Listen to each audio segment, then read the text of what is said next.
So we're starting to rip here. So you have everything is like in its folder: fragments, oleographs, photo prints, mirrors, tile painting. So somebody wants fragments, let's say a square one. So all the square fragments are here. And somebody wants, let's say, AF219. They want that on 1 by 1 meter canvas. Yeah. So you don't want to change the size in its original folder. So you want to copy that, and then you can just go back and copy it here. Because I said to him, make sure you don't change the size. So you copy to where? Back to antique fragments. So it's easy, you can see.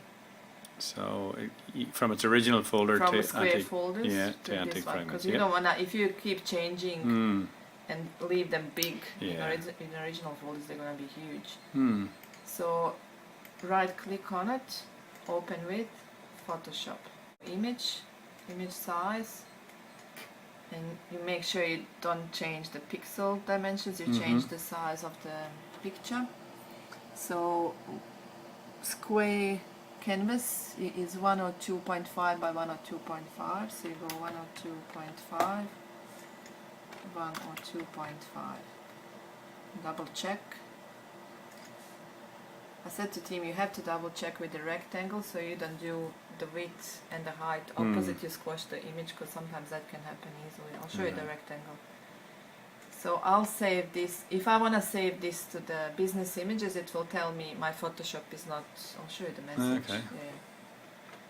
So if I want to just save, that's the message. Could not save in the Photoshop. Okay. So you can only save. That's what they haven't shown me. You can save this on desktop. Okay. You can either save as JPEG or as TIFF. That's the only two types that it will rip. You can't save as PSD because it will not rip it. It will, once the process starts, it will tell you it has a problem. So you save that on your desktop. Just wait. So if it doesn't want to save as JPEG, once you change the size, it's usually with the big canvases that are 1000 by 1000, you can always try to save as TIFF. Right. It's good that we did the big one, and you save that on your desktop. It will always save as TIFF. You click there, production house. Okay. So you go open, and then because you are on the desktop, you find that image you just did, which is this one, and you double click on it, and you will see here copy.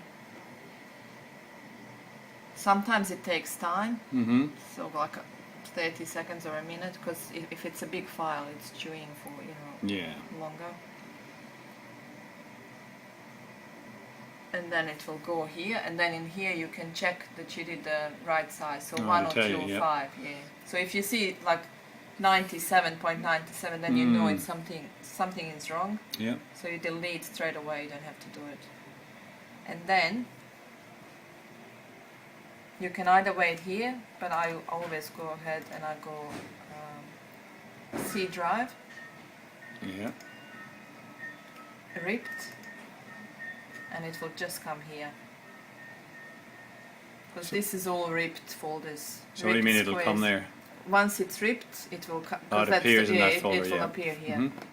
So it's gone down, so you can click on it, and you can see it there, so you know it's the right image. And then you go to the ripped, so it's moved up the top of that. So what do? You just cut, and then you're going to canvases, 1 by 1 meter, and you just paste it. Oh, good, it wasn't there. So that's all.